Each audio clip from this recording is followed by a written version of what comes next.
Hello everyone and welcome to his author's voice. I am the author, Jack Sanger. The story I'm going to read to you now is called Bats and Blind Snakes. And it's a bit of a meditation on the last 2 or 3 years on science and pandemics. I hope you like it. Bats and blind snakes. 2 people, lovers, were walking to work on the same line of longitude in 2 very different environments.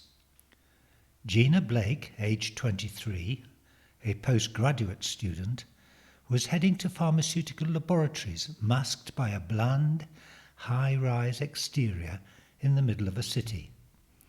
She could frequently see her reflection in street-level shop frontages.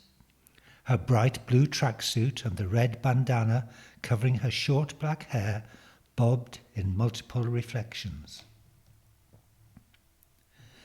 Miguel Alvarez, aged 30 on the other hand, was scrambling through a jungle with a local guide. He'd come by boat the night before and a jeep had dropped him off about 2 miles from the caves. To the guide, he seemed to have more money than sense, with his expensive hiking gear, cap with the logo "Free the Forest," and his rucksack of clinking tools. At roughly the same moment that Miguel reached the cave entrance, Gina's card admitted her into the lobby of the labs. She nodded to the guard and receptionist and made her way to the changing rooms and disinfection showers. It was a biosafety level 3 lab, a level that included a completely sealed perimeter inside the building. Meanwhile, Miguel placed his bag on a rough rock shelf, put on rubber gloves and took out his torch and camera. His guide would not enter, this being an old Mayan pit of death whose victims' ghostly arms and hands hung from the cave ceilings like tendrils in Stygian darkness. The gringo might want to die early, but he had a life to live. Being a scrupulous young scientist, Gina disinfected twice. She dressed in 2 gowns, 2 pairs of shoe covers, a hairnet, a face mask, and 2 pairs of gloves. She then made her way through the airlock doors into the lab with its rows of labelled mice hutches. She sat at her desk and switched on her computer to review where she was up to in her work on the new virus just discovered in bats. Her work involved the contentious methodology of boosting its virulence and transmissibility.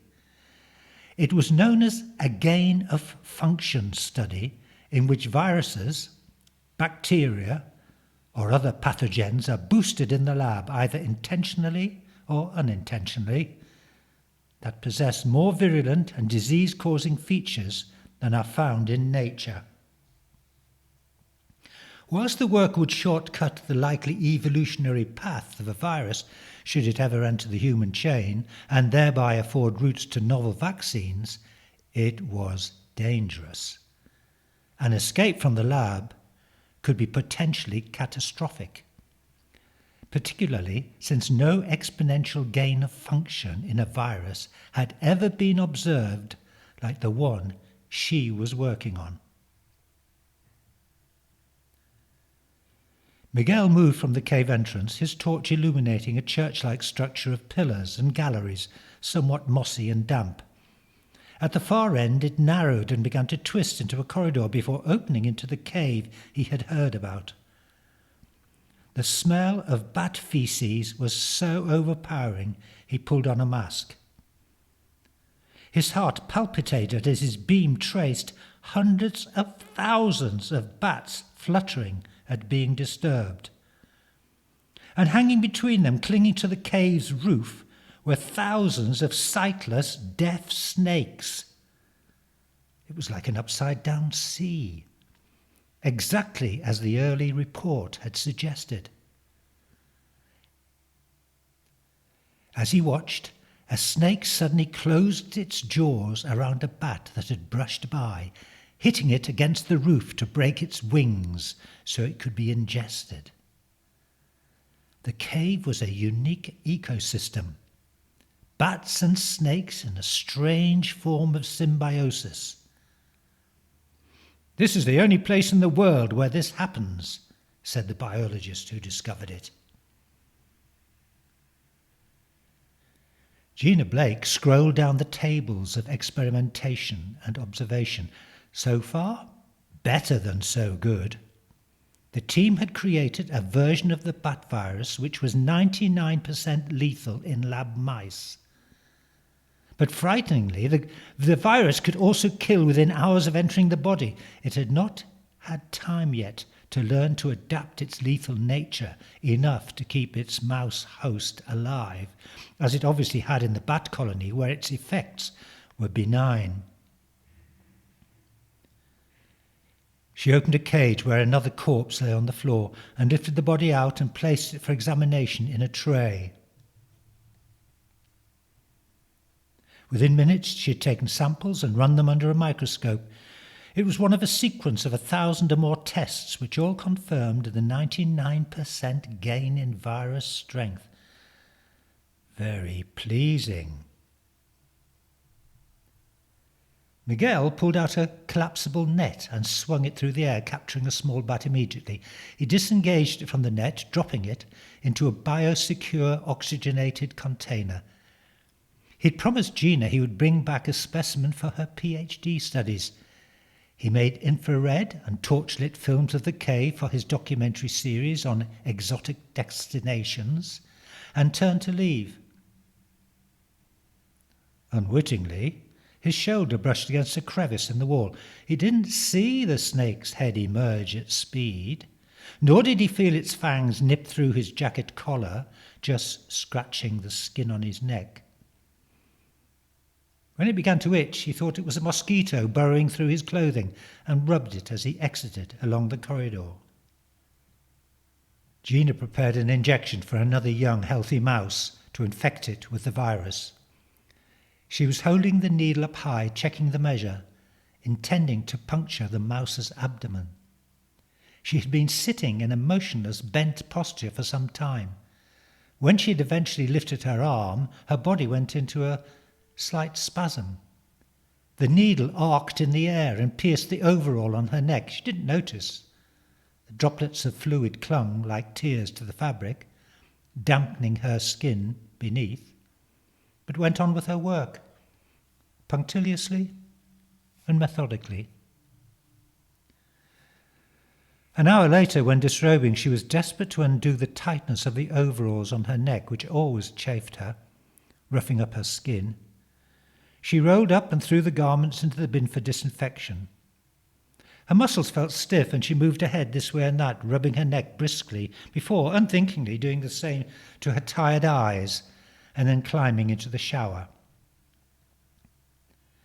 When she checked out of the building, collecting her mobile phone from security, there was a text from Miguel. "Guess what I've got for you," it said. "Be there in 48 hours, give or take. Love you." "Can't wait. Love you," she responded. Great, she thought. He's got a bat from the cave. As far as she knew, no one had done any work on the species. Given that it lived deep underground, it might prove a useful specimen to go with the others she'd worked on for her thesis. Miguel had the necessary papers to bring it into the country in a biosecure vehicle. She would then have it certified at the lab, put through the usual security protocols, and prepared for her genome work. After all, there was a strong thread of scientific thought that the coronavirus pandemic had had its source in deep-mined bat colonies. And certainly not what many conspiracy theories believed as a result of an escaping, manipulated virus from a lab, no matter what part of the world. Over the next 2 days, both Gina and Miguel endured tired and aching bodies. He had travelled in a recreation vehicle tooled up for his film work, stopping off at a campsite for sleep. She had thrown her tired bodies into bleary-eyed work while sweating under the duvet for 2 torturous nights. She arrived at work on the 3rd day, a little haggard and bent. Her guts ached and there was an inflammatory pain in her joints. Miguel was supposed to arrive at lunchtime, so she'd arranged provisionally to take the afternoon off once they'd arranged the Bat's admission. By the end of the morning, she felt very lightheaded. Text confirmed Miguel's imminent arrival. Miguel, meanwhile, was having trouble concentrating on his driving. It was all he could do to stay awake in the slow lane, constantly blinking his eyes as he drove the last 100 miles to the lab. She met him as he was getting out of his vehicle in the car park. They kissed, without the usual passion, but with a tired sense of relief that at last their separation was over. With the Bat safely housed in its new quarters, they left the building, only to be met by a small demonstration of people holding anti-cruelty to animal banners. They were slightly jostled as they made their way through. A man pushed his face into Gina's, snarling, "You should be ashamed." They walked slowly, unsettled by the scuffle, to her apartment, picking up a takeaway Chinese meal on the way. The warmth of her apartment increased their fatigue, and they could only half eat their meals before they lay down together on the bed, bodies wrapped around each other. And they fell asleep instantly.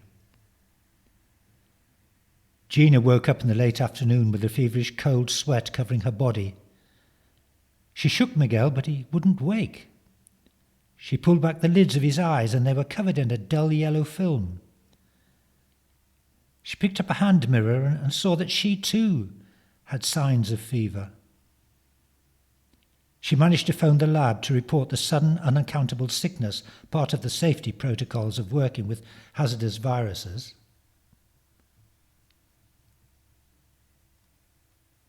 They were both unconscious when the white, safety-overalled medical team arrived and took their comatose bodies to an isolation ward in the city's main hospital.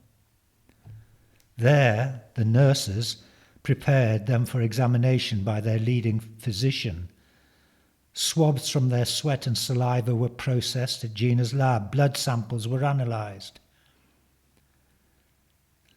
Later that evening, Professor Cartwright, the eminent virologist, put a video call through to the National Centre for Disease Control.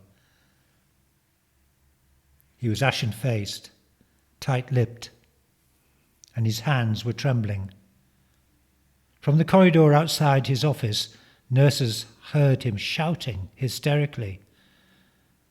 The words "lockdown," "mutation," and "transmission" could clearly be heard, as was the phrase "lab-enhanced killer."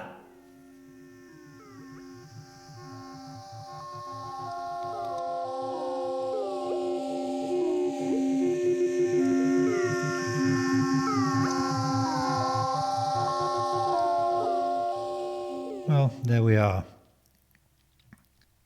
That was Bats and Blind Snakes, a cautionary tale, though based upon what we actually know today about what's going on in high-level secrecy labs in the pharmaceutical industry.